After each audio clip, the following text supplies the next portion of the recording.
Rakyat nggak boleh bicara, mulutnya diplester, itu malah berbahaya.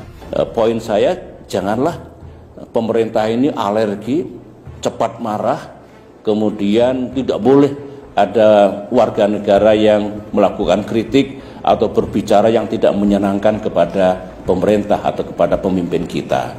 Sekaligus dalam hal ini kepada Pak Luhut Panjaitan, sahabat saya juga, mungkin harus mengurangi pemerintah ini mengeluarkan statement yang nadanya ancaman, ya.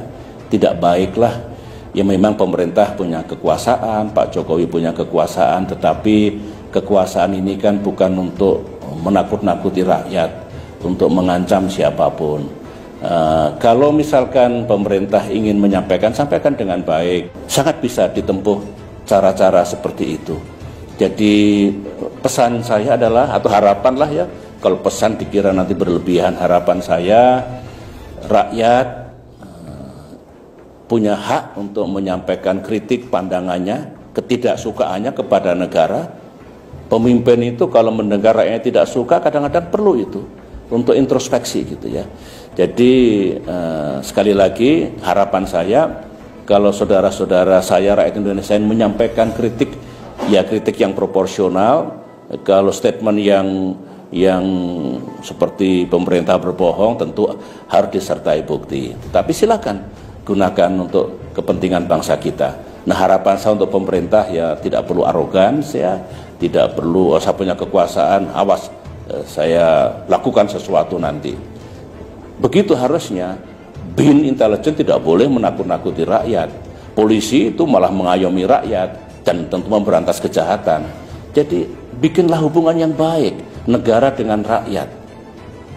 Itu fundamental. Konstitusi kita sebetulnya oleh para pendiri republik diniatkan dulu tidak boleh menjadi negara kekuasaan, tapi juga tidak boleh rakyat itu di dalam menggunakan kebebasannya absolut. Ayo bareng-bareng, jangan kelewat batas. Kalau itu yang terjadi di masa depan ini akan baik. Dulu saya memimpin kurang apa? Dikritik, dihajar, dihujat, tapi pemerintahan saya tidak jatuh, ekonomi tetap 6%, demokrasi hidup, saya selesai alhamdulillah tepat pada waktunya. Jadi menurut saya ini juga pelajaran yang perlu diambil oleh kita semua.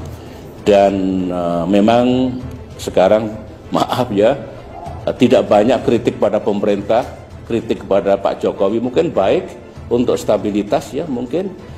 Tetapi saya dulu, negara juga tidak jatuh meskipun dikritik habis-habisan. Cuma yang dulu mengkritik saya sekarang banyak diam, mungkin malu mengkritik mungkin. Tapi tidak apa-apa kok, asalkan ada takarannya. Ada takarannya, tidak kelewat batas dan jangan fitnah. Tidak boleh menfitnah presiden, tidak boleh. Tetapi penguasa tidak boleh sangat arogan dan niatnya untuk melakukan pembungkaman terhadap rakyat yang ingin menyampaikan pandangannya. Bawa ajalah ke suasana kekeluargaan gitu. Meskipun hukum ditegakkan kalau sudah kelewat batas. Kalau sudah fitnah ya harus kita gunakan. Saya juga begitu dulu. Dikritik 1000 kali, dihujat ribuan kali. Saya masih sabar, tapi kalau fitnah mesti saya bawa ke ranah hukum. Terima kasih. Saya kira begitu dulu ya.